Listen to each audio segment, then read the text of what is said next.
आप सभी श्रोतागण को बिंदु तिवारी का सादर नमस्कार। मेरे YouTube चैनल पर आप सभी श्रोतागण का मैं हार्दिक स्वागत और अभिनंदन करती हूँ। आज के सेगमेंट में मैं आप लोगों के लिए खास कविता सेगमेंट लेकर आप लोगों के बीच में हाजिर हूँ। यह हमें तकनीकी रूप से उपलब्ध कराने में सहयोग रहा परम आदरणीय गुरु श्री इंद्रभूषण कोचकबे सर को मैं नमन करती हूँ और सर का आशीर्वाद शुभकामनाएं इसी तरीके से बनी रहे तो हम सभी लोग श्योर प्रगति के मार्ग पर आगे बढ़ेंगे और जीवन में जो हासिल करना चाहते हैं वो ज़रूर कर पाएंगे, क्योंकि अपने माता पिता, अपने गुरुजन का और अपने बड़ों की शुभकामनाएं हमें ज़रूर लगती हैं और हम आगे 100% बढ़ते हैं।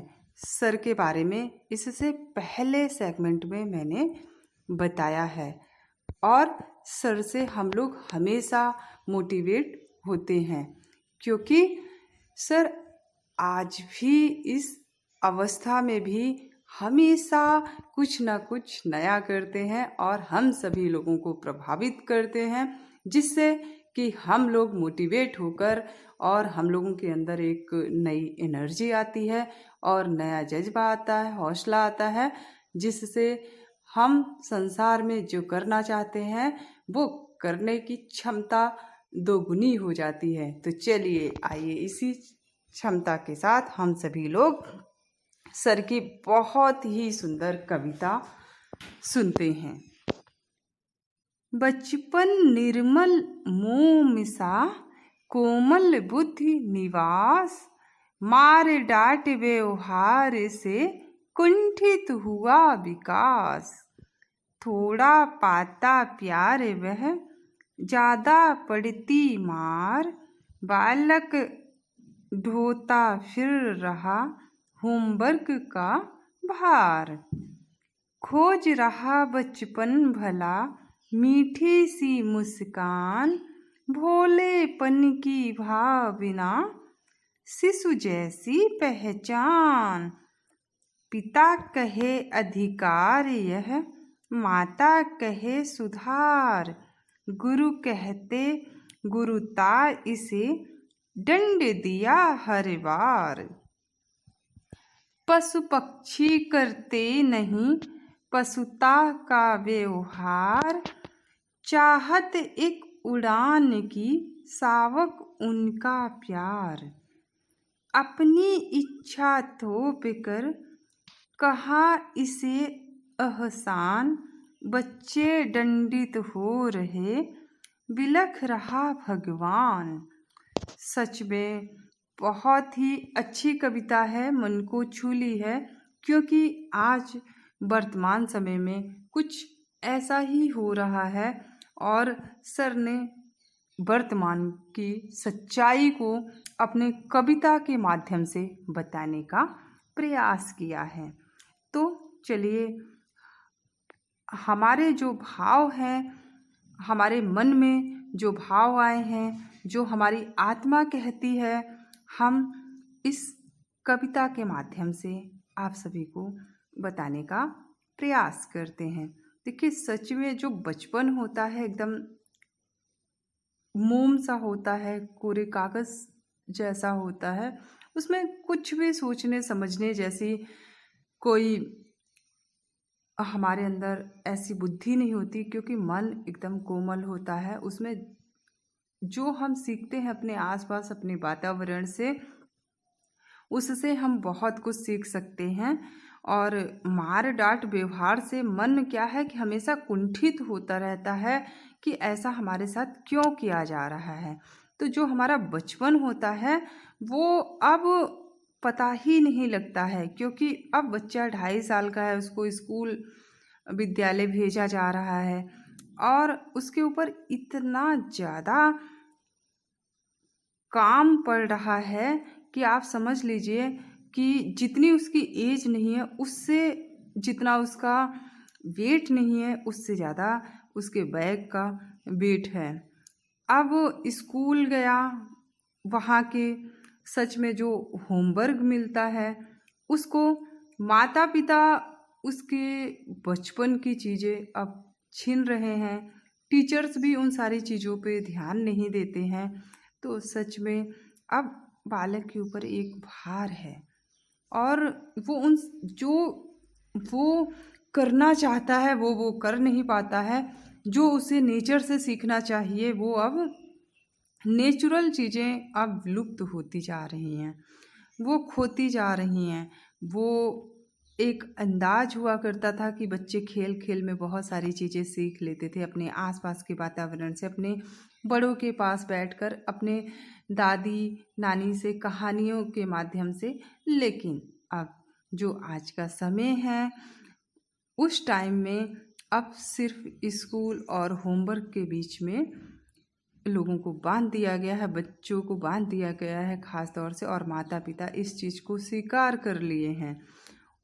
यहाँ तक कि 1 घंटा भी उनको खेलने के लिए नहीं मिलता है। होमवर्क ये कॉपी किताब तक तो ठीक है, अब तो लोग इंटरनेट की तरह तरह की चीज़ें आ गई हैं, टेक्नोलॉजी के माध्यम से भी बच्चों को वहाँ भी एंगेज कर देंगे। यहाँ से सुनो, यहाँ से पढ़ो, मतलब उनके अंदर जो सीखने की क्षमता है वो खोती ही जा रही है। बच्चे अपना बचपन खोज रहे हैं, उनकी जो मुस्कान थी चेहरे से अब वो बिल्कुल चली जा रही है। एक भावना अच्छी होती थी और वो अपने बालपन की उनकी आप पहचान भी नहीं कर सकते हैं। कभी कभी तो ऐसा लगता है कि वो हमसे भी सयाने हो गए हैं। और ये पिता कहते हैं इसको अधिकार और माता कहते हैं बच्चे सुधरेंगे कैसे। और गुरु इस चीज़ को मानते हैं कि अगर हम, भाई माता पिता और गुरु की ये हो गई है कि बच्चे बहुत आगे बढ़ें, इतने टेक्निकल हो जाएं, इतने साइंटिफिक हो जाएं, अगर वो ऐसा नहीं करते हैं तो उनको क्या है, 2 थप्पड़ लगाए, मारपीट कर, दंड देकर फिर उनको सीधा कर दिया गया। तो इससे क्या है कि बच्चों के अंदर की अब वो ओरिजिनल चीज़ें गायब हो गई हैं। जिस तरीके से आप मारपीट के सेट कर रहे हैं उसी तरीके से वो हो जा रहे हैं। इसीलिए अब इमोशंस, भावनाएं, ये सारी चीज़ें, अटैचमेंट, एक दूसरे से लगाव, ये कम होता जा रहा है। क्योंकि माता पिता भी जॉब कर रहे हैं, बच्चों को स्कूल भेजा और मेड के पास वो रह रहे हैं, तो वो सारी चीज़ें अब दूर होती जा रही हैं। अब इस तरीके के व्यवहार तो पशु पक्षी भी नहीं करते अपने बच्चों को। उनके बच्चे क्या हैं कि वो खुद अपने आप को स्ट्रांग बनाते हैं, आसपास के वातावरण से सीखते हैं और नेचुरल चीज़ों को अपने अंदर लाते हैं सीखकर, और उससे वो आगे बढ़ते हैं और सच में बहुत सारी चीज़ें वो कितना अच्छा करते हैं। और आज के टाइम में बच्चों के ऊपर माता पिता, टीचर्स अपनी इच्छा को थोपते हैं। ये सारी चीज़ें नहीं होनी चाहिए। अगर ये इसी तरीके से रहा तो शायद बच्चे का जो जीवन है वो बहुत कठिन हो जाएगा और वो आगे कभी भी नहीं बढ़ पाएंगे और उनके अंदर कुंठा और हमेशा कुंठित रहेंगे। मन हमेशा उनका लगेगा नहीं किसी काम में। सिर्फ उनके अंदर एक, इसी वजह से बच्चे आज साइकोलॉजिकल रूप से बहुत ज़्यादा डिस्टर्ब हो रहे हैं, लोगों से दूर हो रहे हैं। कई बार तो वो लोगों से कटने लगते हैं, समाज से कटने लगते हैं। इसका मेन कारण यही है कि वो अपने आप चीज़ों को नहीं सीख रहे हैं, ओरिजिनल चीज़ों को। और इससे क्या है, जो हमारी प्रकृति है, जो नेचर है, जो ईश्वर ने इस समाज की, सुंदर समाज की संरचना की है, वो भी इस बात को सहन नहीं कर पाते। वो भी, उनके भी आंसू आ जाते हैं कि हाय किस तरीके का समाज बन गया है और क्या हमने कल्पना करके समाज को बनाया था, और ये लोग किस तरीके से आगे बढ़ेंगे, अपने कर्तव्य का निर्वहन करेंगे, उन सारी चीज़ों को अब लोग नहीं कर पा रहे हैं। तो इसी वजह से अब ईश्वर भी दुखी होता है मन और सोचता है कि लोग नेचर के पास रहें, नेचर से सीखें, इतना ज़्यादा टेक्नोलॉजी के पास ना रहें और इतना ज़्यादा साइंटिफिक ना हो।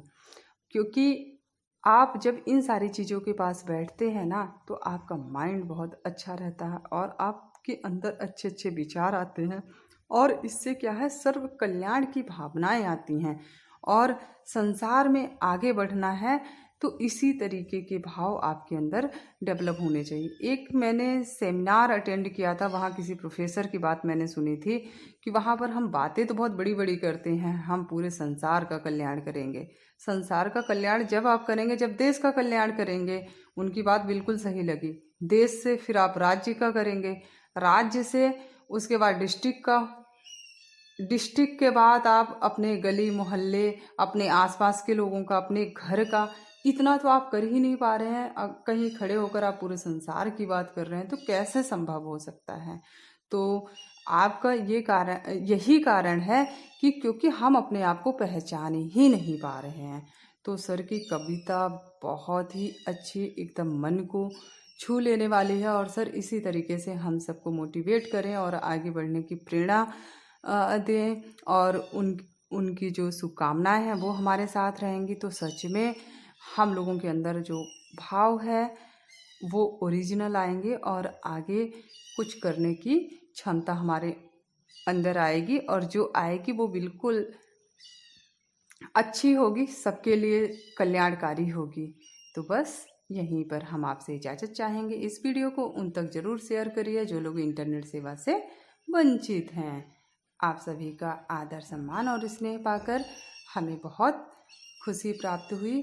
आप सभी को तहे दिल से बहुत बहुत शुक्रिया। नमस्कार, बाय बाय।